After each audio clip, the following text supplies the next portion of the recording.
71st BPSC का exam देने वाले वैसे अभ्यर्थी जो इसके पहले भी बीपीएससी के एग्जाम दिए हैं, उनका प्रारंभिक परीक्षा नहीं निकल रहा है। 68, 69, 70 वो दे रहे हैं, या इससे पहले वो एग्जाम दे रहे हैं, नहीं हो रहा है, उनका प्रारंभिक परीक्षा नहीं निकल रहा है, और उनके मन में भय बना हुआ है प्रारंभिक परीक्षा को लेकर के, बहुत डिफिकल्ट होता है, ये नहीं निकलेगा। और वैसे में वो प्रारंभिक परीक्षा का तैयारी करते रहते हैं, बार बार नोटिफिकेशन आता है और लग जाते हैं तैयारी में। मेरे बातों को थोड़ा समझिएगा, थोड़ा गंभीरता से विचार कीजिए। अपने जो आप लक्ष्य साधे हैं कि बीपीएससी निकालना है, तो गंभीरता से विचार करना होगा। जैसा कि आप जानते हैं कि मेरा सुपर 100 ग्रुप चलता है, और सुपर 100 जो ग्रुप है उसमें 100 बच्चा लेता हूँ, और जो सीरियस होते हैं बीपीएससी के लिए उनका चयन कर लेता हूँ। बाकी सब जो स्थिर रहने वाले हैं, तैयारी नहीं करने वाले हैं, वो सीधे आउट हो जाते हैं। बात समझे? तो मैं बातों को समझिएगा थोड़ा सा। बीपीएससी है, बड़ा एग्जाम है, भारत का जो है दूसरा सबसे टफेस्ट एग्जाम मानता हूँ मैं इसे, है ना। इतना ज़्यादा ही घुमाता है बच्चों को, प्रारंभिक परीक्षा में बहुत सारा बदलाव बच्चे कर देता है, बच्चे उसमें परेशान हो जाते हैं।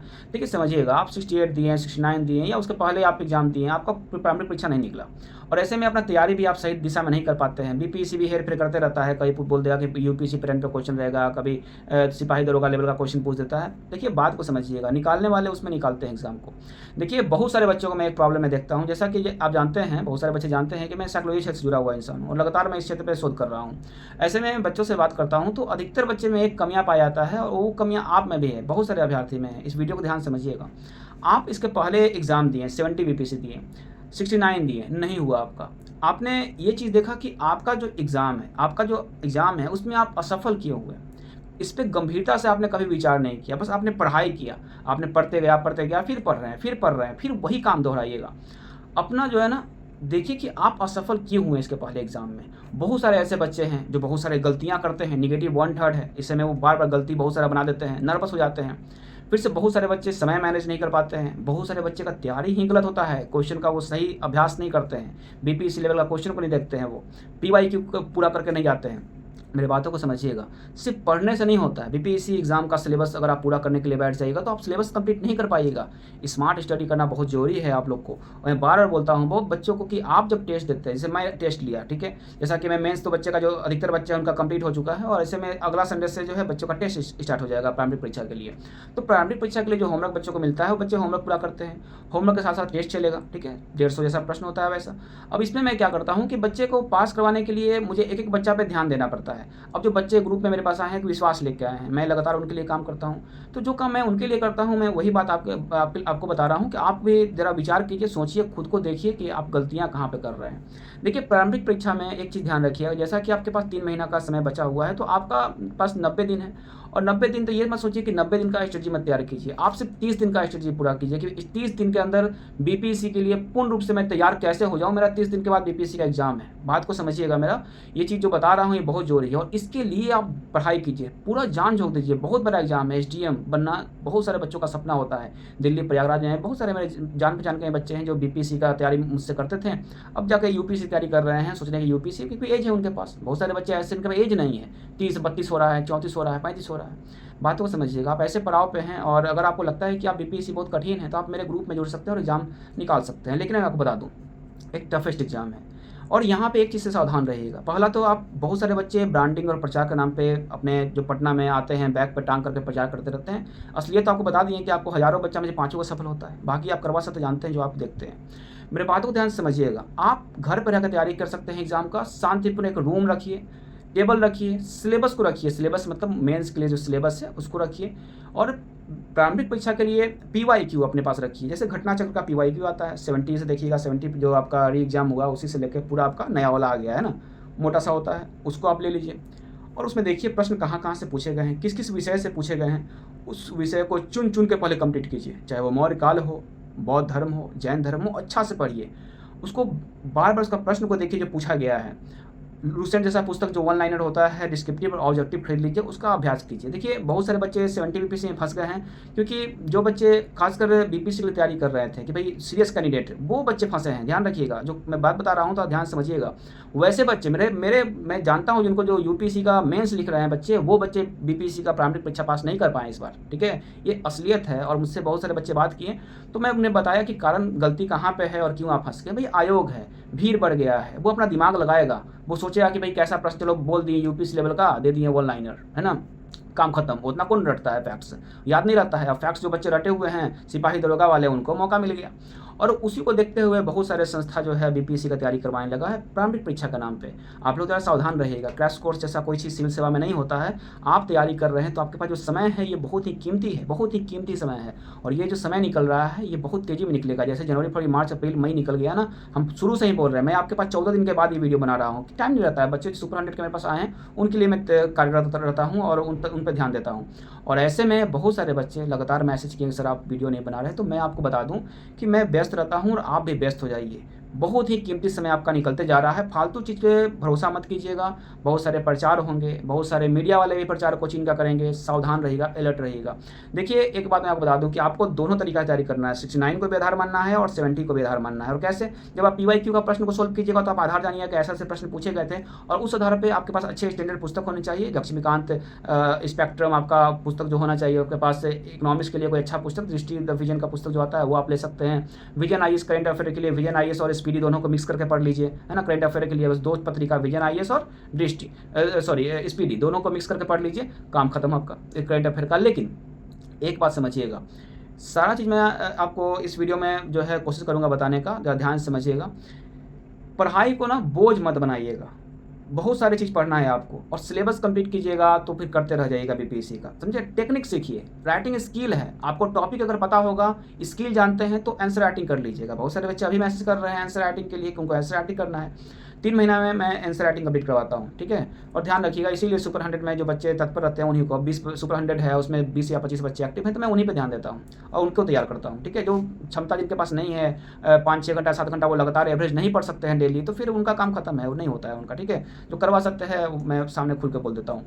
और बीपीएससी में आप आए हैं तो मेहनत करना पड़ेगा। ये सिपाही दरोगा नहीं है, एक टफेस्ट एग्जाम है, चिंतन करना होगा। जरा अकेले बैठ के आप सोचिए, आप कभी आपका नोटिफिकेशन आ गया है 2 तारीख से आप फॉर्म फिल कीजिएगा, जरा अकेले अपने छत पे या कहीं गांव पे या पेड़ पे बैठ के जरा सोचिएगा कि इससे पहले आप असफल क्यों हुए, कहाँ पे आपका कमियां रह गया। आपने निगेटिव बहुत सारा गलतियां कर दिया, आपका साइंस कमजोर था, आपका करंट अफेयर कमजोर था, या आपका लास्ट में आपका बोझ बन गया पढ़ाई का जो आप कंप्लीट नहीं कर पाए। जरा विचार कीजिएगा। तो असलियत बहुत सारे बच्चे में, हम अप्रॉक्स 70% बच्चे का प्रॉब्लम एक होता है जिस बोझ बन जाता है। जो बोझ अभी बन रहा है आपका, आने वाले 1 महीना बाद ये बड़ा बोझ बन जाएगा, और इस बोझ को पाटने में आपका हालत खराब हो जाएगा, कॉन्फिडेंस गिर जाएगा और आप एग्जाम में जाके डिस्क्वालीफाई हो जाइएगा। करवा सकते हैं, बात को समझिएगा।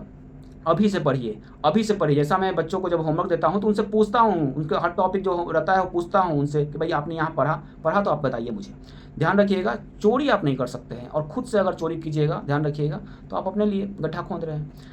पूरी ईमानदारी से पढ़ाई कीजिए, पूरा ताकत झोंक दीजिए। बस एक बात ध्यान रखिएगा, बोझ मत बनने दीजिए। बहुत सारे बच्चे प्रीलिम्स में बार फेल होते हैं तो उनको प्रीलिम्स में डर लगता है, तो मैं फिर बता दूं 69 और 70 को आधार मानते हुए पढ़ाई कीजिएगा। 68-69 का जो पेपर है और 70 का पेपर है इसको आधार मानिएगा। नॉर्मल पुस्तक लूसेंट का डिस्क्रिप्टिव ऑब्जेक्टिव रखिए और साथ में स्टैंडर्ड पुस्तक रखिए। ऐसा बहुत सारा वीडियो है इसमें। एक पुस्तक में बोलेगा कि इस पुस्तक से पढ़ के आप पास कर जाइए, सावधान हो जाइएगा, अलर्ट हो जाइएगा। कुछ लोग विद्रोह करेंगे, प्रोटेस्ट करेंगे। आप इसके पहले देख चुके हैं, बीपीएससी जीडी संस्था है, नहीं मानता है, जिंदगी आपका है, बर्बाद आपका होगा। वो टीचर जो खड़े हो गए जाकर प्रोटेस्ट में, उनका कुछ नहीं है, उनके पास करोड़ों रुपया है, आपके पास कुछ 1 रुपया नहीं है। आपके पास गार्जियन पैसा दिए हैं कुछ, जिसमें आप या तो जीवन यापन कर रहे हैं, उसी में किताब खरीद रहे हैं, कोई लोग कर्जा लेकर पढ़ाई कर रहा है। बात को समझिएगा, इमोशनल नहीं होना है, भावनाओं में बहिएगा तो काम खत्म हो जाएगा। ये सिविल सेवा है, थोड़ा सा कठोर बनना पड़ता है लक्ष्य के प्रति। थोड़ा कठोर रहिए, ढीठ रहिए। कौन क्या कर रहा है, हंसी मजाक में आप उड़ाइए उसको, ये कान से घुसाइए, इधर से निकालिए, अपना पढ़ाई कीजिए। 30 तारीख को एग्जाम है, टारगेट रखिए कि आपका जो है ये जून खत्म होते होते तक जो है आपका साथ में फॉर्म भी भर लेना है, डॉक्यूमेंट तैयार रखिए, और लास्ट जून होते होते तक सिलेबस को टारगेट रखिए। भाई थोड़ा सा कुछ होगा तो 5-10 दिन और लगेगा कंप्लीट करने में, लेकिन पूरा कंप्लीट कर लीजिए। अच्छा स्टैंडर्ड पुस्तक से पढ़िए। आपका जैसे स्पेक्ट्रम है, बच्चे बहुत मोटा पुस्तक देख लेते हैं, पढ़ना तो इतना ही याद है, उसमें पढ़ना है, ज़्यादा तो नहीं पढ़ना है। रिपीट कीजिए, बार बार पढ़िए। गांधी एरा बार बार पढ़िए। स्टैंडर्ड 12 क्लास में गांधी जी के बारे में चैप्टर है, उसको अच्छा से पढ़िए। पढ़ना कहाँ से ये पता होना चाहिए। PYQ का प्रश्न को लगाते रहिए। बहुत सारे बच्चे मेंस को लेकर अब मैसेज कर रहे हैं कि मेंस में उनको अभी से लिखना है। देखिए बात को समझिएगा, मैं एक ही चीज़ बोलूँगा कि मेंस का तैयारी भी साथ में करना चाहिए। मानते हैं कि आप में खौफ है प्रारंभिक परीक्षा को लेकर, पहला दरवाजा खुलेगा नहीं तो क्या करेंगे तैयारी करके हम मेंस का। बहुत सारे बच्चे में सवाल होता है। आप सिविल सर्विसेज का एस्पिरेंट है, जरा गंभीरता से सोचिएगा। आप प्रारंभिक परीक्षा निकाल ही लेते हैं, मान लीजिए निकल गया, इस पर बहुत मेहनत कर दी, निकल गया, तो आप कम समय में मेंस नहीं कर पाइएगा। बात को समझिएगा। अगर बहुत कम फासला होगा आपका मान लीजिए कि 4 महीना का फासला हुआ आपका PT और मेंस में, तो नहीं होगा कंप्लीट आपका। करवा सकते हैं, चाहे कोई कुछ ही बोल दे, वही ड्रामेबाजी होगा, ये कर लेंगे, वो कर लेंगे, ये कर लीजिए, क्रैश कोर्स, आपका टाइम बर्बाद, जिंदगी आपका बर्बाद होगा। गंभीरतापूर्वक विचार कीजिए। आप कल SDM बनिएगा, बहुत सारे समस्या का समाधान निकालना होगा आपको, तो उस एसडीएम बनना, और वर्तमान में ही आप एसडीएम क्यों नहीं बन जाते हैं फ्री का? चलिए गवर्नमेंट में आप सर्विस में नहीं है, लेकिन एक एसडीएम की तरह सोच कर तो दिखाइए। आप जरा देखिए, अकेले में बैठिए, अभी कहीं घूमने जाइए, कहीं शमशान में जाकर बैठिए, एकांत जगह बैठिए और सोचिए कि आप फेल क्यों हो गए। रात के 2 बजे उठ के छत्ता पर जाकर बैठिए, अकेले में बैठिए, विचार कीजिए कि आपसे पहले फेल क्यों हो गए। आप विचार नहीं करेंगे, बस वीडियो वीडियो वीडियो, यूट्यूब पे वीडियो लगातार बहुत सारे वीडियो हैं। यहाँ पे सिपाही दरोगा पढ़ाने वाले बीपीएससी पढ़ा रहे हैं, तो उसी में क्वेश्चन मार्किंग करते रहेंगे। चलो भाई आज टेस्ट सीरीज का क्वेश्चन आ गया फलना का, तो आप टिक लगाते रहेगा। जब तक गंभीरतापूर्वक नहीं सोचिएगा, गंभीरतापूर्वक पढ़ाई नहीं कीजिएगा, कॉन्सेप्ट को समझिएगा नहीं, तब तक कभी सिविल सर्विसेज आप क्रैक नहीं कर सकते, ही करवा सकते हैं। बात को समझिएगा, समय बर्बाद होगा। एग्जाम सेंटर से वैसे ही निकलिएगा बोलते हुए क्वेश्चन मॉडरेट था, क्वेश्चन 1 लाइनर फैक्चुअल आ गया, क्वेश्चन यूपीसी लेवल का आ गया। कोई एक्सक्यूज़ दुनिया नहीं सुनता है, दुनिया आपका सफलता देखता है। एक्सक्यूज़ सुनने वाला यहाँ पे कोई नहीं है आपका। बात को समझिएगा, बहुत सारे बच्चे कष्ट में हैं और मैं देखता हूँ तो बहुत दुख होता है कि ऐसे ऐसे बच्चे 4 साल 5 साल से बीपीएससी क्षेत्र में लगे हुए हैं और उनका सफलता जो है उस संदिग्ध के घेरे में हमेशा रहता है। देखिए, अगर आपको कोई कुछ नहीं बताने वाला है, बहुत कम चार्जेस है, सेक्रेटरी गोल्ड के ग्रुप में आप जुड़ सकते हैं और सफलता आप निस्संदेह आप प्राप्त कर सकते हैं। लेकिन मैं इतना ही बोलूँगा, मैं किसी लिए शिक्षा का मंदिर है भाई, कोई बिजनेस खोल के हम नहीं बैठे हुए हैं। वैसे बच्चे जिनको आवश्यकता है वो आ सकते हैं, लेकिन ध्यान रखिएगा आप घर बैठ के भी इसका तैयारी कर सकते हैं, फोड़ सकते हैं, आराम से क्रैक कर सकते हैं। लेकिन जो मैं बोला आपको उस पर ध्यान रखिएगा, बहुत सारे प्रोटेस्ट हो सकते हैं, उसको से सावधान रहिएगा, दूर हो जाइएगा, ठीक है। ध्यान रख लीजिएगा। यहाँ पे अभी आप बीपीएससी 70 में जो देखें, इतना कुछ हुआ, लगातार प्रोटेस्ट चला, क्या हुआ? बहुत सारे एग्जाम में बच्चे सफल होने वाले थे, वो भी नहीं हो पाए, टाइम ही नहीं मिला उनको। बात को समझिएगा, आपके पास जो समय है ये बहुत कीमती है, किसी का बात पे ध्यान नहीं देना है फालतू, समझे? चाहे वो मीडिया वाला हो, बस नोटिफिकेशन आ गया है, फॉर्म भरेंगे, एग्जाम देंगे, टाइम पे एग्जाम देंगे, फालतू क्या हम सुनेंगे भाई किसी का? कोई कुछ बोलेगा कि ये तैयारी होगा, वैसे तैयारी होगा, ये कर लीजिए, वो कर लीजिए। देखिए, इसके लिए आपके पास समय नहीं होना चाहिए। बातों को समझिए थोड़ा सा। बहुत सारे बच्चों को मैं देखता हूँ कि तैयारी कर रहे हैं यूपीएससी का, लेकिन प्लान बी पे वो रखे हुए हैं बीपीएससी को। और मैं आपको बता दूं कि वैसे बच्चे मेरे ही पास पढ़ते थे पहले, वो यूपीएससी तैयारी करते हैं, बहुत ही मेहनती छात्र हैं, रूम में बंद होकर के टारगेट बीपीएससी को रखे हुए हैं प्लान बी पे, और इस बार वो फोड़ देंगे। अगर मौका 70 में चूक गया, वो सब धोखा नहीं खाते हैं और सीखते हैं गलतियाँ से, ध्यान रखिएगा। और मैं अपने स्टूडेंट को ऐसा बनाता हूँ कि वो खुद एक विचारक की तरह जो है ना विचार करते हैं अपने लक्ष्य के प्रति। तो आपका लक्ष्य है, आपके पास साधन है, साध्य आपके सामने है, साधन का सही से प्रयोग कीजिए और साध्य को प्राप्त कीजिए। अदरवाइज ध्यान रख लीजिएगा, दुनिया सफलता देखती है, ये जो ड्रामा होते रहते हैं, क्रैश कोर्स, फलना ढेकार, प्रीलिम्स के नाम पे 1 लाइनर क्वेश्चन का टिक मार के पेपर, यहाँ से आएगा क्वेश्चन, मेरा ही सब कुछ लड़ जाएगा। सावधान जरा हो जाइएगा, अलर्ट हो जाइएगा। और मैं आपको एक और बात बता दूँ कि जैसा कि मैं इसके पहले वीडियो में मध्य में आपको बताया कि बोझ, ये जो आप प्रारंभिक परीक्षा का जो बोझ जिस बच्चा में बन गया ना, आने वाला जो जून जुलाई आपका जब खत्म हो जाएगा और फिर भी आप पे बोझ बना हुआ रहेगा। सबसे खतरनाक बोझ करंट अफेयर और साइंस का हो जाता है बच्चों। साइंस एंड टेक छोड़ देता है, साइंस अधूरा करता है, करंट अफेयर बड़ा क्षेत्र है, नेशनल इंटरनेशनल बिहार भी क्या बहुत कुछ छूट गया। तो जो पढ़ा रहे हैं सर ना गुरु जी, वही पर टिक लगा कर पढ़ लो हाली से, और उसी को जाकर हम उसी पे बल पे जाकर एग्जाम, कॉन्फिडेंस गिरा हुआ रहेगा आपका, क्योंकि आप जान रहे हैं कि मैंने चोरी किया है, मैंने ईमानदारी से पढ़ाई नहीं किया है, मैं धोखा खा गया हूँ इस बार। अगला बार देखेंगे, पूरा कोशिश करेंगे, लेकिन इस बार कोशिश करके निकालेंगे। बाहर निकलेगा तो भाई सिंपल है, कठोर एग्जाम है, लड़के दिन रात आंख जला के पढ़ रहे हैं। ध्यान सुन लीजिएगा, बोझ नहीं बनने देना है। 1 महीना के अंदर सिलेबस को कंप्लीट कीजिए, जो आपका पाठ्यक्रम है प्रारंभिक परीक्षा का, उसको कंप्लीट करके बैठ जाइए, बैठना नहीं है। उसके बाद टेस्ट भी देना है साथ में आपको, हर वीक में आप एक टेस्ट दीजिए और पूरा ताकत 1 महीना झोंक दीजिए। 1 महीना के बाद ध्यान रखिएगा, अगर आप सही से तैयार कर लिए ना, तो आप सफलता बहुत नज़दीक होगा, है ना। और थोड़ा गंभीर रहिएगा अपने लक्ष्य के प्रति। अगर नहीं 1 महीना में आपका तैयारी हुआ तो लिख के दे देते हैं कि आने वाला 2 महीना में ना आप कंफ्यूज हो जाइएगा, इधर उधर के चक्कर में टाइम बर्बाद कर लीजिएगा। और एक बात सावधान रखिएगा कि पुस्तक खरीदना पड़ेगा, कुछ पुस्तक जो बच्चों को मैं बताता हूँ वो पुस्तक आपको लेना होगा, उससे पढ़ना होगा। ये सिविल सेवा है, कोई दरोगा का एग्जाम नहीं है, सिपाही नहीं है। ये सिविल सेवा में उत्तर लेखन जो होता है मेन से बहुत बड़ा जो है पहाड़ होता है, और इसको बच्चे नहीं समझते हैं ध्यान से, और शुरू का ही दरवाज़ा देखते रहते हैं कि इसी को पहले खोलेंगे तब ना आगे बढ़ेंगे। जब आप प्रीलिम्स मान लीजिए पास हो गए तो फिर मेंस का तैयारी टाइम नहीं बचेगा।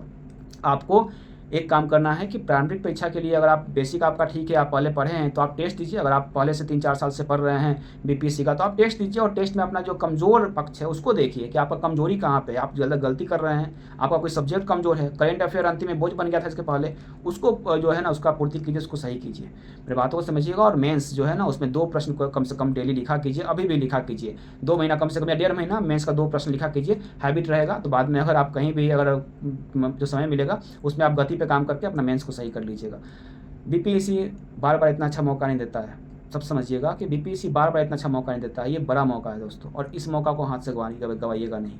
बहुत पहले 400-500 सीट आते थे, लेकिन एक बात मैं और आपको बता दूँ, बहुत सारे बच्चे सीट को लेकर के खुश हो जाते हैं कि सीट बहुत आता है, 2000 आ रहा है, अभी 1200 आया है और इसमें इंक्लूड होगा। सीट मत देखिए, आप सिविल सेवा में आए हैं, 300-400 भी सीट रहेगा ना तो आप बैठिएगा ही एग्जाम में, और उसमें भी कोशिश कीजिएगा कि एक पोस्ट लेने का। अगर आप सिविल सेवा के उम्मीदवार हैं तो दूसरा तो विकल्प आपके पास है नहीं, बीपीएससी नहीं तो ये यूपीएससी देंगे, नहीं तो यूपीपीसीएस देंगे, यही होता है ना। तो बहुत सारे बच्चे बीपीएससी के लिए तत्पर रहते हैं। जब आपको बीपीएससी का एसडीएम ही बनना है और आपका जो प्रायोरिटी है, एकमात्र लक्ष्य है वो आपका बीपीएससी है, तो फिर सही दिशा में पढ़ाई कीजिए ना। 400-300 भी अगर सीट रहेगा तो भी आप उसमें सफलता प्राप्त कीजिएगा, अगर सही डायरेक्शन में आपको पढ़ाई होगा तो कोई आपको हरा नहीं सकता है। और नहीं तो ऐसा अगर 3000-4000 सीट रहेगा तो सफलता का जो है संदिग्ध के घेरे में रहेगा। भाई कंपटीशन है, टफ कंपटीशन है, बात को समझिएगा। उत्तर लेखन करना भी सहज नहीं है, प्रारंभिक परीक्षा में भी उतार चढ़ाव होते रहता है, प्रश्न का खेल। तो बात को समझिए, वो बीपीएससी में जो बैठे हुए हैं, क्वेश्चन सेट कर रहे हैं, जो एक्सपर्ट हैं, वो कुछ ना कुछ दिमाग लगाते हैं, बात को समझिएगा। इसलिए आपको भी दिमाग लगाकर पढ़ाई करना है कि आपको ये नहीं कि भाई वन लाइनर नहीं पढ़ना है, इस पर पूरा कॉन्सेप्ट वाला समझ लेना है, वहाँ जाके वन लाइनर फैक्ट्स पूछ दिया, यादें नहीं आ रहा है हमको कुछ। वैसे ही पढ़िए, खूब अपना पीवाईक्यू का जो मोटा वाला पुस्तक आता है खूब टिक लगाइए, उसके नीचे जो व्याख्या होता है उसको अंडरलाइन करके पढ़ते रहिए, रिवीजन करते रहिए बार बार। जो जितना रिवीजन करेगा उसका सफलता जो है ना, सफलता का चांस है उतना ज़्यादा रहेगा। इसलिए रिवीजन तो बहुत ही मस्ट है। कोई बच्चा किसी टॉपिक को, अगर मान लीजिए कि किसी टॉपिक को आप मूल अधिकार, मूल कर्तव्य को 5 बार पढ़ रहे हैं, सामने वाला 10 बार पढ़ा है, आप फिर अगर उसको और 10 से 12 बार पढ़िएगा तो आपका चांस ज़्यादा रहेगा, आपका प्रश्न वहाँ से नहीं छूटेगा, वो प्रश्न छोड़ सकता है। तो जो जितना रिवीजन करेगा उसका सफलता जो है ना उतना ज़्यादा होता है, ध्यान रखिएगा। तो ऐसे में बहुत सारे बच्चे जो गलतियाँ जो इस वीडियो के माध्यम से बताया गया कि सबसे ज़्यादा इंपॉर्टेंट तो जो बताया कि उसमें बोझ नहीं बनने देना है, तो ध्यान रखिएगा कि बोझ नहीं बनाना है पढ़ाई को। फिलहाल मैं चलता हूँ, जय हिंद।